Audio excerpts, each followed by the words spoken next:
Boa noite. Segunda-feira, 20 de junho de 2005. Estamos aqui para a 11ª edição de Maiêutica. Estamos nas festas juninas, tradicionalíssimas do nosso riquíssimo folclore.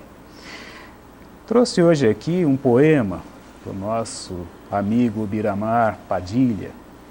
Este poema foi publicado na 2ª edição do jornal literário O Pêndulo, em setembro do ano de 1983. Denomina-se Festa Junina. O céu escuro e brilhante, quieto no seu teto, quieto na sua verdade. De repente, como rabiscar de estrela cadente, explodem no céu as chamas vivas de um colorido sutil. E o som resplandece por toda a parte. O som da viola, o som da boca, o som da pipoca pulando. A bombinha estourando feliz da vida e a menina cantando capim gordura. Será que São João também canta? Fica aqui a nossa homenagem ao nosso amigo Biramar Padilha, que era quiromante, que era leitor de búzios. Eu, particularmente, não acredito nessas coisas, todos sabem, mas ele fazia esse trabalho com muita seriedade, com muita abnegação. E nós nunca podemos desprezar o trabalho sincero, o trabalho verdadeiro.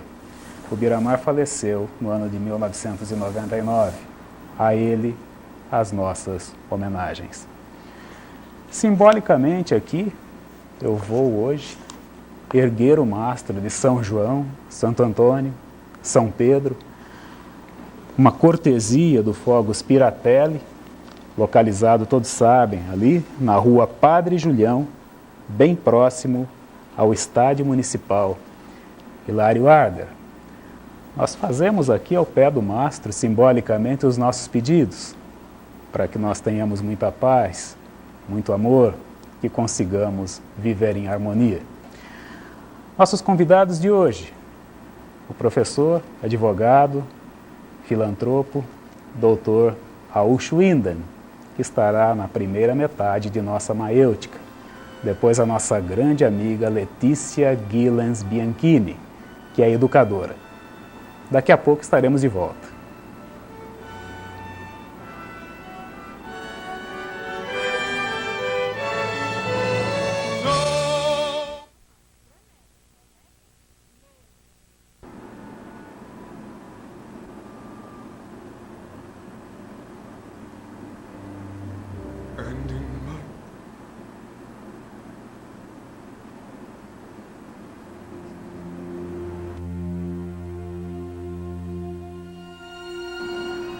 Maiêutica segue sempre sob o patrocínio do restaurante Piazza, localizado ali na Avenida 29 de Agosto, 603, atendendo também pelo fone 3554-8850, e também da distribuidora de revistas Silvia.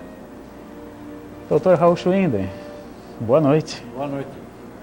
Dr. Raul Schwinden está aqui acompanhado pelo nosso amigo de longa data, o Elton Luiz de Andrade, pelo seu enfermeiro, Antônio Márcio de Oliveira, e também pelo nosso amigo Eduardo José Orlandini.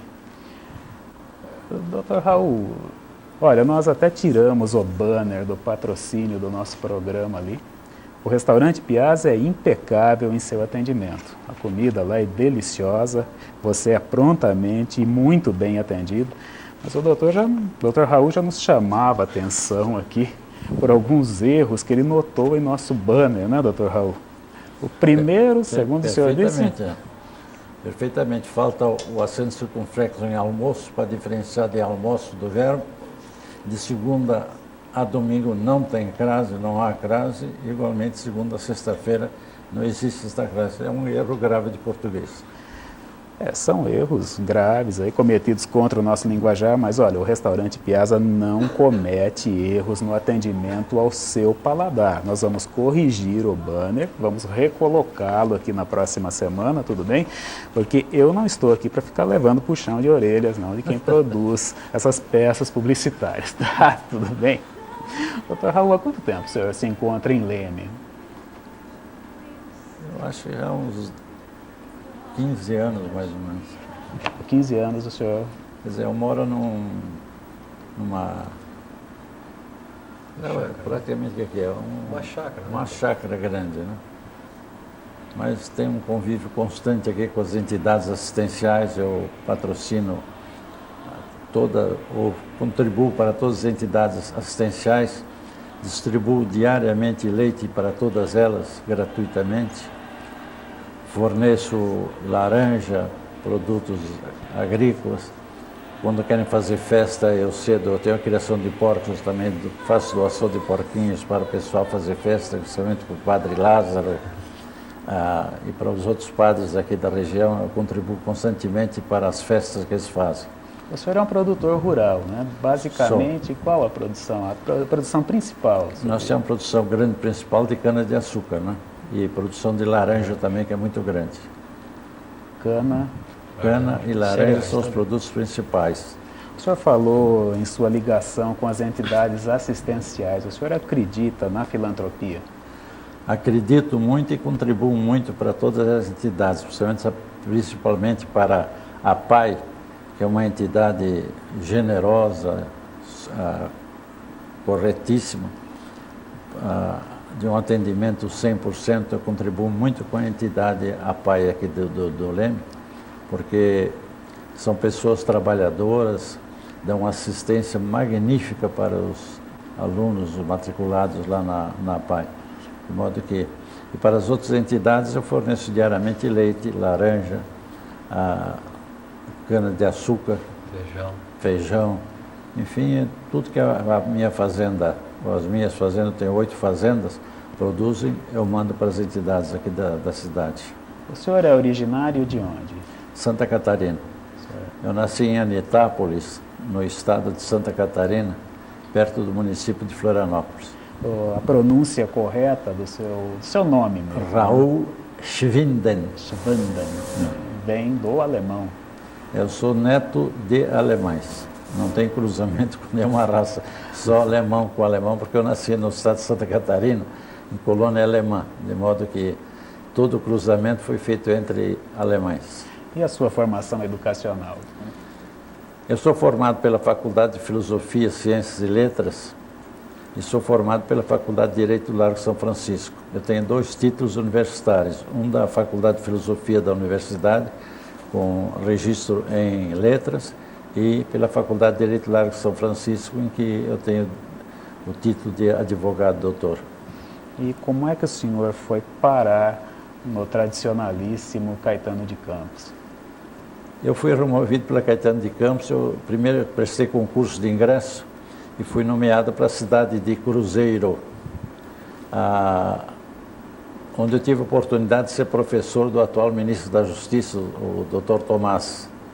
Márcio Tomás Bastos. Tomar Bastos. Eu fui professor dele, ele é um grande amigo meu, um grande admirador meu. Era bom aluno? Excelente. Era o principal aluno da faculdade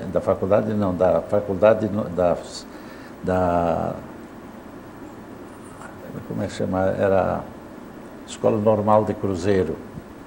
Ele era o principal aluno, magnífico, inteligente, como continua até hoje, brilhante e meu amigo. O senhor era um professor muito rigoroso, Dr. Raul?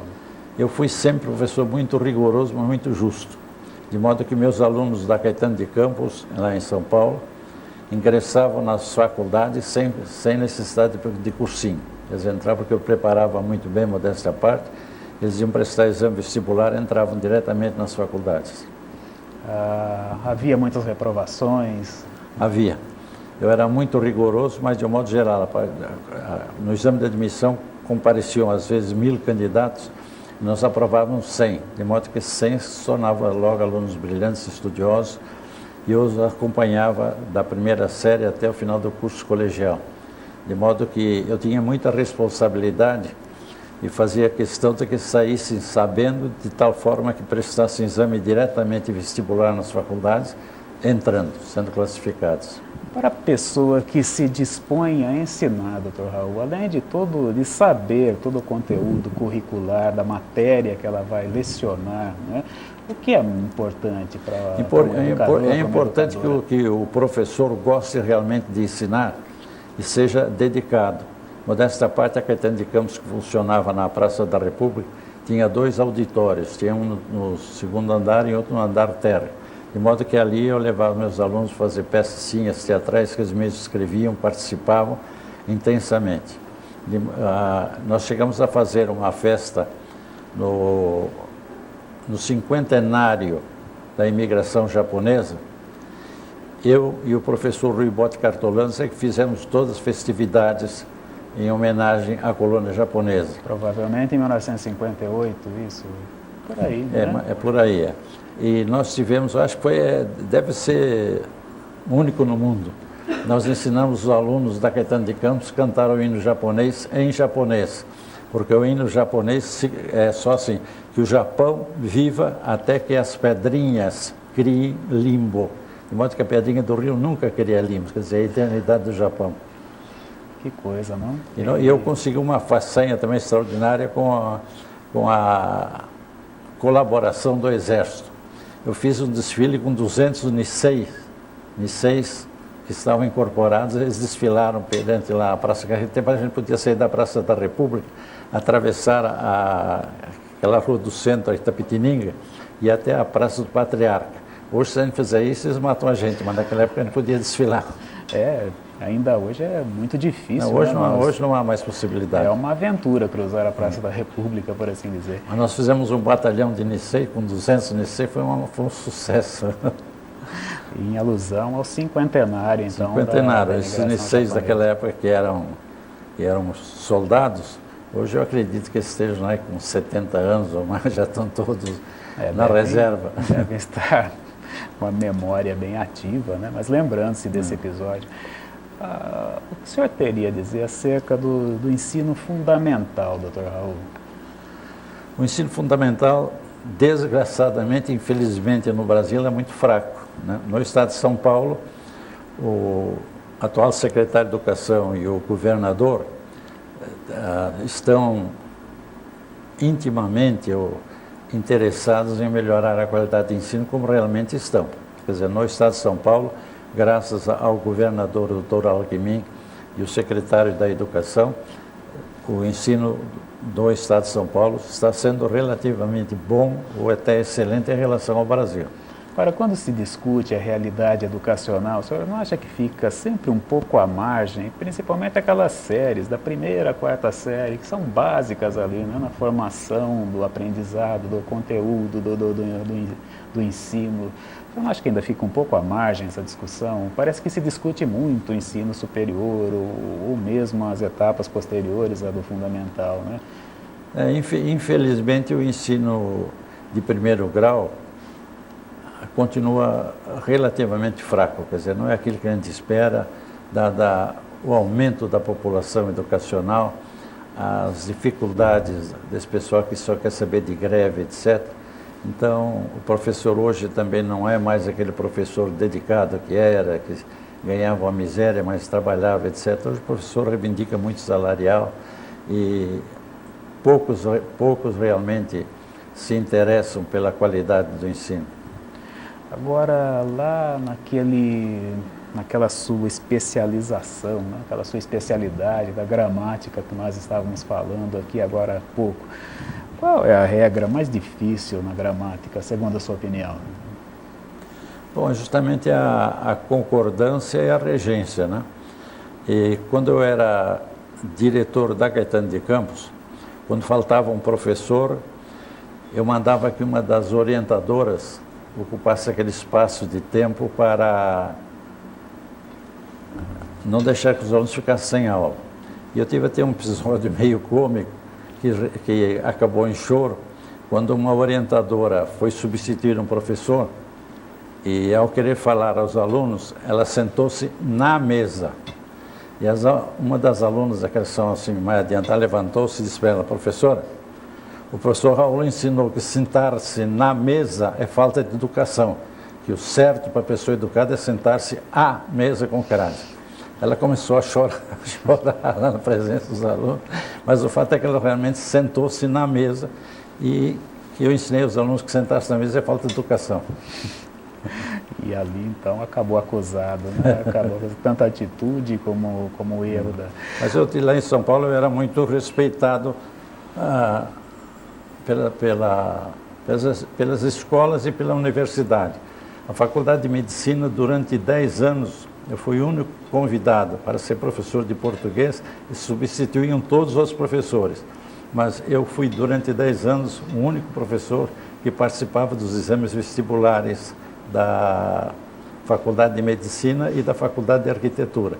Eles tinham absoluta confiança em mim, de modo que nas duas faculdades, na da Arquitetura e na Medicina, eu era o único professor que permanecia. Eles convidavam outros professores, mas quem era o peão da banca era eu. Eu que conduzia os trabalhos, fazia as questões, e acabada a prova, elas eram todas amarradas e colocadas num cofre para que ninguém mexesse lá. No dia seguinte, na presença da banca, eles abriam os pacotes das provas para mostrar que nada ali foi modificado. A lisura era inquestionável, então, no processo, né? De modo que os exames na Faculdade de Medicina e Arquitetura, durante 10 anos, eu presidia os exames sempre como único peão da história. Convidavam os professores, mas eu era o único que ficava lá, convidado por eles. E merecia muito respeito pelo corpo docente das duas faculdades. Tratando agora de uma questão literária, alguns afirmam que o rigor na forma acaba prejudicando o conteúdo. As pessoas que escrevem, né, se elas se prestarem muito àquele rigor formal, obediência às regras, acaba havendo um prejuízo no conteúdo daquilo que está se querendo transmitir. O senhor tem uma opinião formada a respeito disso? Não, realmente ensinar a escrever é difícil, de modo que ditar regras, porque às vezes o aluno tem conteúdo, mas não tem muito lá o conhecimento da língua, né? De modo que às vezes vale mais o conteúdo do que a correção. Eu tive como professor de Direito na Faculdade de Medicina, o professor, como é que chama? Aquele professor de Direito. O Gofredo? O Gofredo da Silva Teles. O Gofredo da Silva Teles gostava muito de mim. E como eu tinha já feito o curso de letras na Faculdade de Filosofia, estudado toda a cultura greco-romana, quando ele sorteou o ponto para mim, para fazer a prova, eu escrevi tudo sobre o que eu aprendi na Faculdade de Filosofia, sobre a cultura greco-romana. Então o doutor Godofredo gentilmente me disse: eu não posso dar 11 para você, mas meus parabéns, que você falou totalmente diferente do que eu ensinei. Que eu falei da cultura greco-romana, mas daquilo como eu aprendi na Faculdade de Filosofia, não como estavam ensinando na Faculdade de Direito. Então ele me achou extraordinário, até hoje ele é meu amigo. Ainda ontem eu recebi um telegrama dele, que eu o felicitei por ele ter escrito um livro novo, lançou um livro novo. Ele mandou uma carta muito humana para mim, com muito respeito, muita alegria, que ele me tem em grande consideração. Agora, o senhor teria um autor preferido? Não, de um modo geral, não. Eu acho, quer dizer, assim para falar, eu gostava muito do... É difícil mencionar assim um ator que a gente tenha mais gostado, né? Algum que houvesse aliado forma e conteúdo com desenvoltura? Bom, aí teria o autor do Navio Negreiro, o poeta... Castro Alves, né? Hein? O grande Castro Alves. Castro Alves. O Castro Alves é o Gonçalves Dias, Gonçalves Dias e alguns Castro afirmavam, Alves. né, quando estudava na literatura. parte assim de letras, era o Padre Vieira. O Padre Vieira é fabuloso. O Padre Vieira escreveu, quando ele estava lá no Pará, não, no Maranhão. Ele estava no Maranhão, ele escreveu um sermão, chama o Sermão dos Peixes, em que ele pôs o nome de cada peixe num salafrário lá da época.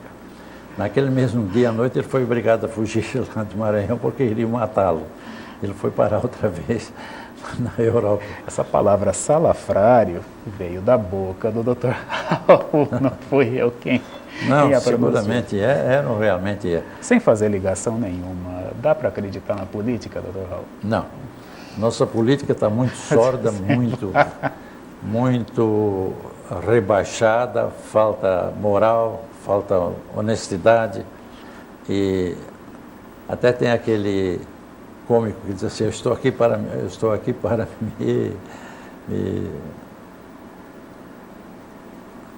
como é que ele dizia assim, eu estou aqui para tirar vantagens do cargo que eu estou, não estou aqui para trabalhar, não. É verdade. Quer dizer, é verdade. A gente se lembra da figura do cômico, né? Agora, o senhor era do Partido Socialista Brasileiro. Eu comecei pelo Partido Socialista Brasileiro. Aí eu me elegi, depois nós passamos para o PMDB. E o Partido Socialista começou a ficar muito pichado de comunista, de modo que eu saí do Partido Socialista, eu fiquei praticamente toda a legislatura, depois concorri pelo PMDB, me elegi.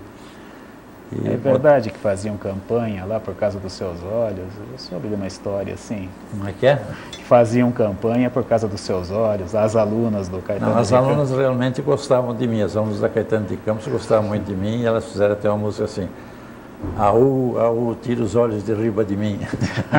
Não era o Calu, então.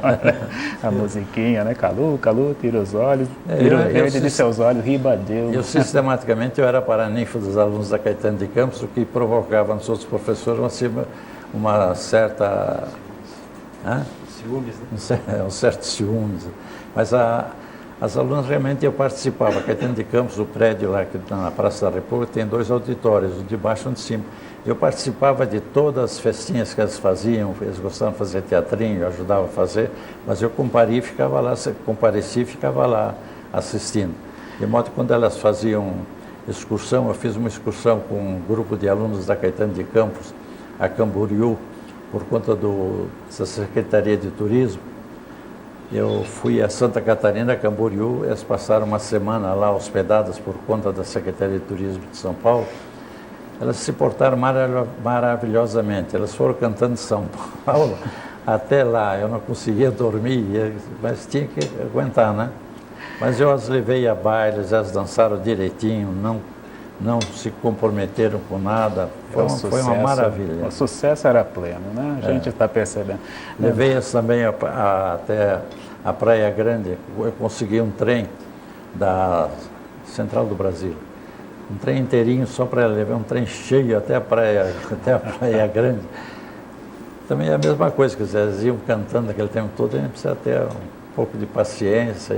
Nós estamos percebendo toda a sua abnegação, a sua dedicação. Modesta parte, eu era realmente líder dos estudantes da Caetano de Campos e da escola Padre Anchieta. Isso é bom, doutor Raul, o tempo é todo seu, é para o senhor dar uma até breve aos nossos TVentes, nosso tempo se esgotou, né? Mas... Eu estou em Leme, estou muito contente por estar aqui, recebendo o apoio e amizade do Dr. Sandoval, que tem me prestigiado muito, isso é meu amigo pessoal, e tudo que eu tenho, assim, matéria de transmissão, de comunicação, eu devo ao Dr. Sandoval. Inclusive, ele me levou para conhecer as instalações lá da SBT, me levou até lá para conhecer os estúdios, passei o dia todo lá dentro, foi uma maravilha. Bem, assim foi a nossa conversa aqui com o Dr. Raul Schwinden. Daqui a pouco nós voltamos com a nossa amiga Letícia Bianchini. Dr. Raul, muito obrigado. Eu que agradeço a sua gentileza e cumprimento o povo de Leme, ao qual eu me coloco à disposição, continuando trabalhando e contribuindo para a grandeza, o sucesso esse de Leme e para todas as suas entidades assistenciais. Nós que agradecemos, doutor Raul. Até daqui a pouco.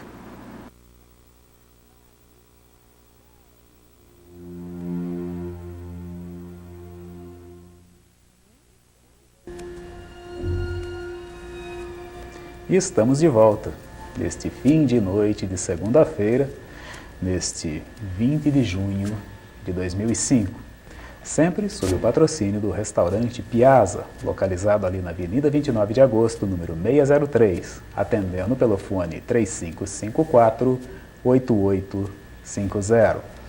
E também da distribuidora de revistas Silvia.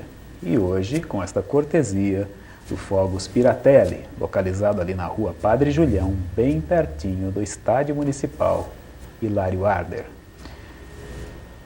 Senhora Letícia Guilens Bianchini, minha amiga de longa data. Boa noite. Boa noite, Lázaro.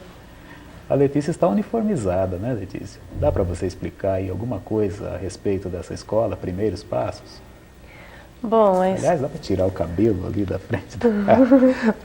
Agora sim, dá para ler. Primeiros Passos, Educação Infantil. Dá para você contar um pouco da história dessa escola, Letícia? Bom, a escola foi fundada em 2001. Portanto, nós estamos no nosso 5º ano aqui em Leme, né? Muitas mudanças aconteceram desde que a gente abriu até hoje. Reformulamos a escola, reestruturamos. Graças a Deus, Deus tem abençoado a escola, tem crescido muito de lá para cá. A Sofia esteve lá desde o começo dessa escola, Letícia? Eu acho que sim, desde o 1º ano. Eu lembro, ela era bebezinha ainda.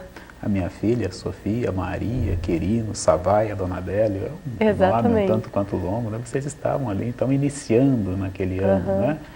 E de lá para cá, cresceu bastante. Graças a Deus. A Sofia, acho que entrou no maternal e saiu do pré, né? O ano passado. Ela... Caminhou com a gente todos os passos. Ela, a Júlia Amadeu, a nossa amiga Carol. A Amanda, Jéssica, a Rafaela. A gente está falando de gente pequena aqui, né? Me impressionava quando eu ia lá buscar a Sofia e a Letícia sabia o nome de todo mundo, né? Ela sabia, chamava, chegávamos lá, ela já sabia quem era a criança, já sabia o nome do pai, da mãe, aquilo foi... Mas eram vários alunos. Hoje vocês estão com quantos alunos lá? Um pouco mais de 80. A escola, quando ela abriu, ela era como se fosse uma família, nós todos lá, né? Todos tínhamos muita amizade, os pais tinham muita confiança na gente, né? Até hoje, graças a Deus, nós estamos tentando manter isso lá, né? Esse clima de família, esse ambiente familiar lá dentro. Letícia, quando as crianças estão lá reunidas, como é possível conciliar todos os interesses, toda aquela energia, porque atende crianças de até qual idade? Bom, a gente aceita hoje lá crianças a partir de 1 ano e meio, 2 anos, né, que seria a sala do maternal 1, que são a sala dos mais novinhos, até 6 anos. Então, cada sala, cada idade específica tem a sua sala com a sua professora, a classe dos menores tem auxiliar que está ajudando, né? Então, todas as atividades propostas são voltadas para aquela faixa etária. Então, são todas atividades atraentes, né? E eles se interessam por aquilo e dá tudo certo. Mas a energia acaba fluindo, né? É muito. E como é possível conciliar aquilo tudo? Dá certo. Ordenadamente? Ordenadamente, sim. Eles são... os pais, às vezes, não acreditam. Como é que vocês aguentam tanta criança junto, tanto grito? Mas, assim, quando a gente gosta do que a gente faz aquilo com tanto amor que pra gente, a gente nem sente tanto a dor, né? Vocês chegam a acreditar em anjos ali no momento? Com certeza, existem muitos anjos. Uns 2, 3 por aluno deve ter ali. E aí a coisa flui, né? Graças a Deus. E a relação com os pais, Letícia? Porque ali na escola, principalmente essas escolas fundamentais, não são bem fundamentais, eram chamadas de pré-primária antigamente, alguns ainda chamam de prézinho. Escola, né? Educação Infantil. Na verdade, ocorre ali quase que uma primeira separação mais sistemática, né, entre a criança e os pais, naquele momento em que ela vai estar na escola por aproximadamente 4 horas ali diárias. Né?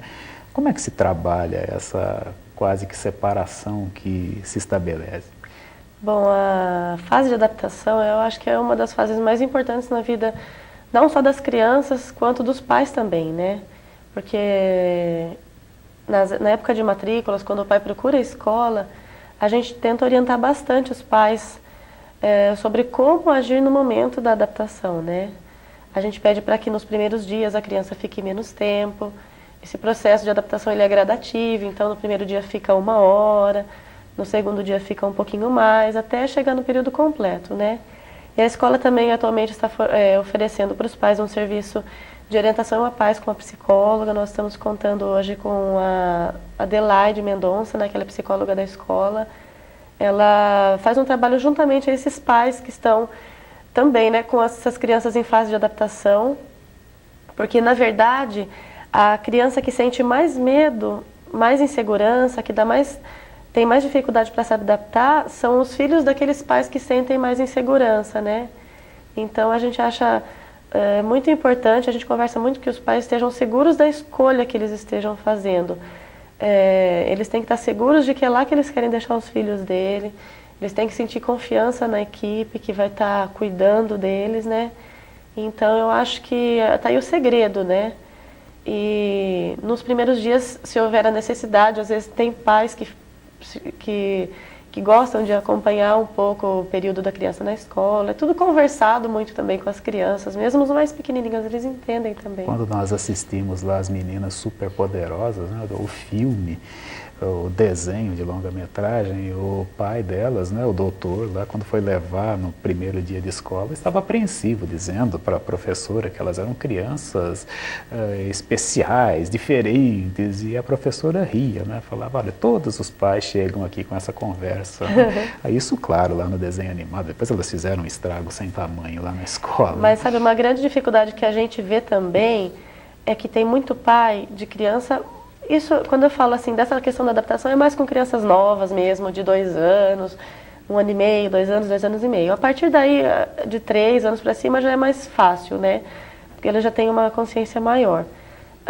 Agora, quanto a esses pequenos, a mãe, ela não se satisfaz se ela entra na escola, deixa o filho e sai, o filho não liga. Ela fica, de certa forma, ela fica chateada porque ela pensa que o filho dela não quer mais ficar com ela. Então ela fala assim, uma vez uma mãe saiu da escola, ele não chorou hoje, em vez de ficar contente, né? Que ela está se acostumando, está ficando bem. Então tem mãe que fica preocupada porque o filho está ficando bem na escola. Acho que sente que o filho não quer mais ficar com ela, prefere a companhia da professora, mas não é isso, de forma alguma. É muito importante que eles se socializem nessa fase, né? O trabalho não fica restrito, então, às crianças. Tem que haver um acompanhamento familiar pleno, praticamente. Com certeza. Agora, dá para você explicar para a gente o que é esse palavrão que nós começamos a ouvir de uns tempos para cá, Letícia? O que significa psicopedagogia? Bom, a psicopedagogia já existe há algum tempo aqui no Brasil, né? Em alguns países ela já é legalizada. E existem 2 tipos de psicopedagogia. Tem a institucional, que trabalha dentro da escola, e a clínica, que ela trabalha em consultório com alunos individualmente, né? Então ela aborda várias áreas, né? Trabalha junto com o psicólogo, pode ser feito um acompanhamento com fono, psicólogo, ela abrange várias áreas. Mas principalmente a gente trata de crianças que têm alguma dificuldade de aprendizagem, né? Dificuldades no aprendizado. É aí que o psicopedagogo atua mais intensamente. Isso. Principalmente mais normalmente, né? Isso é cabível também na pré-escola. Sim, na pré-escola a gente pode trabalhar na prevenção também, né? Prevenindo que possam surgir essas dificuldades ou que à medida que elas vão surgindo a gente já vai sanando, né? Não precisa esperar a criança atingir um grau muito elevado para depois estar entrando com um tratamento psicopedagógico. Agora, você também teve experiência na escola pública, todo esse esmero que é desenvolvido lá na Primeiros Passos, e disso eu sou testemunha, né? E também outras escolas que existem em nosso município, boa parte delas particulares. Você sentiu na escola pública, quando você esteve lá presente, também todo esse cuidado, alguma diferença entre o público e o privado, podemos dizer assim? Bom, Lázaro, eu não posso dizer assim, generalizando, porque eu tive experiência como professora efetiva assim, em 2 escolas, né? Uma era uma creche, era educação infantil, mesma faixa etária, que nós trabalhamos lá na Primeiros Passos, e a outra era uma escola de ensino fundamental. Mas a grande diferença que eu pude notar, assim, em relação a essas 2 dois tipos de escola, vamos dizer assim, né? É no fato, na expectativa que os pais têm em relação aos filhos, né? Os pais que procuram a nossa escola, eles estão muito preocupados com o desenvolvimento dos filhos, né? Então, eles querem que a criança vá lá, que a criança desenvolva, que a criança aprenda. Tem muito pai que sai de lá, mas ele vai sair lendo e escrevendo. Então, essa é uma preocupação muito grande também que a gente vê hoje em dia dos pais, né? Já na escola pública, a gente sentia muito que as mães, né, na escola onde eu trabalhei, elas deixavam as crianças lá e não se preocupavam tanto com o desenvolvimento da criança, salvo algumas exceções, é lógico, né? A maioria das mães ia lá, deixava lá para que houvesse alguém que estivesse lá cuidando delas, né? Evitando que se machucasse e tal, mas não estava muito preocupada com o desenvolvimento cognitivo da criança. Eu estou inconformado aqui com uma coisa que você disse, quer dizer que as mães acabam levando a criança na escola e depois ficam tristes porque a criança não sentiu falta. A falta. Ele não chorou hoje, ela falava. E tem mãe que vai embora triste porque o filho não chorou. Trata-se de algo até um tanto quanto engraçado, né? Agora, Letícia, o lúdico em relação ao aprendizado, parece que ele é bem desenvolvido, né, nessa fase da pré-escola. Você concorda? Ali parece que ele é preponderante, não é? Sim, através das brincadeiras mesmo que as crianças vão aprender, né? Lógico. Se a gente colocar todo mundo sentado lá 4 horas, eles não vão ficar sentados, eles vão ficar agitados, eles não vão se interessar. Ao contrário, assim, se você coloca brincadeiras, tudo que você for ensinar, o lúdico, ele não é um lúdico pelo lúdico, eles não estão brincando por brincar, para o professor ficar sentado olhando, descansado, entendeu? Não. Toda brincadeira ela tem um objetivo, né? O lúdico, ele é uma metodologia de trabalho que a gente utiliza na maior parte do tempo, né? Lógico, durante o período que as crianças ficam na escola, elas têm os horários específicos para as atividades, né? Mas o lúdico, ele permanece, sim. Mas houve um tempo em que ele foi quase que proscrito, né? O Rubem Alves fala muito isso, às vezes, em algumas das entrevistas, em que numa escola da Suíça, inclusive, um amigo dele teve a atenção chamada porque a filha gostava muito de brincar, né? E ele até comenta, ele fala, olha, terra de Piaget, lá na Suíça, acabam fazendo um comentário desse, e como se fosse algo ali castrador, né, em relação ao processo de aprendizado. Mas ele pode ser estendido a todas as demais etapas do aprendizado, isso pela sua experiência? Eu acho que sim, a gente acredita numa educação ativa, né, não passiva, onde fica todo mundo parado ouvindo. Hoje em dia existem várias brincadeiras que podem ser aplicadas até a crianças maiores, não só na educação infantil, de 1ª a 4ª até 8ª. Eu acho que se o professor tiver interesse e gostar daquilo que ele está fazendo e fizer bem feito, ele consegue transformar aquele momento de aprendizado um momento prazeroso. Vamos enfatizar um pouco isso daí, essa diferença entre o aprendizado ativo e o passivo. Dá para você falar um pouco disso?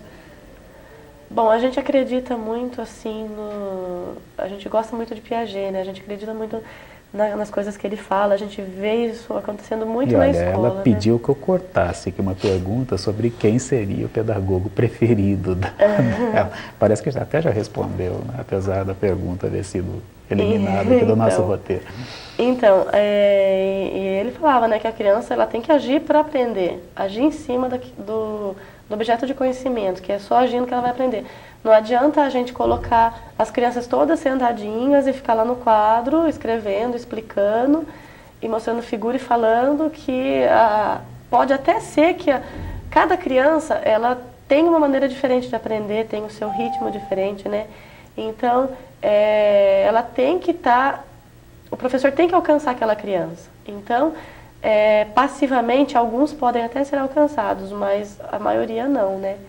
Então, eu acho que o aluno tem que agir, sim, para aprender. Agora, de onde veio aquela ideia da noite do pijama, Letícia? Bom, a noite do pijama, ela tem vários objetivos, assim, né? Um dos principais objetivos é desenvolver na criança a independência, né? visto que muitas das crianças que ficam conosco pela primeira vez na noite do pijama, é a primeira noite que passam fora de casa, longe dos pais, né? E todos que vão uma vez voltam. A gente nunca viu uma criança que foi e não voltou no outro ano. Ela acontece todo ano, na Semana da Criança, eles adoram, nossa, é um momento muito esperado por eles, pelas professoras, com certeza. A gente não vê a hora que chegue, no outro dia a gente está acabada, né? Olheira e tudo, porque a gente é a última a dormir e a primeira a acordar. Eu lembro até que no primeiro ano que a Sofia foi na noite do pijama, ela acordou de madrugada, assim, assustada, tia, onde eu tô, tal, né? Aí ela começou a chorar, eu levei ela pra fora, aí ela viu que ela estava na escola, voltou e dormiu tranquila. Mas é muito divertido, porque eles chegam na escola, algumas atividades são desenvolvidas no período da noite, eles tomam a mamadeira que os pais mandam, todas já prontas, a gente esquenta. Daí no outro dia cedo, aí à noite ainda tem uma peça de teatro, que normalmente é um teatro de fantoches que a gente faz. No outro dia cedo eles acordam, a gente troca todo mundo, dá café da manhã, aí é apresentada uma outra peça de teatro, mas aí é pelas professoras mesmo. É muito divertido, é muito legal mesmo, todo mundo gosta. Os pais, tem pais que adoram. Tem pais que ficam preocupados, né, com medo. Ai, será que ele não vai estranhar e tal? Às vezes a criança está dormindo no 10º sono, o pai liga lá de madrugada, aí acorda. Eu vou até confessar que a primeira noite do pijama do qual a Sofia participou, eu e a minha esposa Rosimeire e o irmão da Sofia, o Sérgio Luiz, nós passamos de carro algumas vezes de frente à escola, tentando ver se tudo estava bem, mas estava tudo muito calmo. Em plena madrugada, a gente passeando, falou, vamos dormir, já vamos parar de passear aqui. Já tem pais que, muito diferentemente, aproveitam a noite que estão com os filhos fora de casa para sair, né, para se divertir. Acho que vocês perderam uma oportunidade, favor, né? Nós não fizemos isso. Bem, Letícia, fica aí, o tempo é todo seu para você se despedir dos nossos eventos. Nós estamos chegando ao final do Maiêutica, deste dia 20 de junho de 2005, a 11ª edição do nosso programa. Sempre estivemos aqui sob o patrocínio do restaurante Piazza, localizado ali na Avenida 29 de Agosto, 603, fone 3554-8850. Também, gentileza hoje dos Fogos Piratelli, nós estivemos aqui com o mastro de São Pedro, São João, Santo Antônio. E também estivemos sob o patrocínio da distribuidora de revistas Silvia. O tempo é todo seu, Letícia. Bom, a escola fica localizada na rua Joaquim de Góes, número 786, ali no centro mesmo. Aqueles pais que tiverem crianças nessa faixa etária, estiverem interessados em conhecer um trabalho assim diferenciado na educação infantil, pode ir até lá. A gente tem umas instalações bem diferentes para apresentar, prédios separados para as crianças menores, para as crianças maiores adaptado. Então, quem passa de frente ali olha a fachada, mas parece pequena, entra lá, assusta, né? A Sandra está bem. Graças a Deus. Letícia, muito obrigado a todos os nossos deventes. Muito boa noite. Salam Alek, Shalom e até a próxima segunda.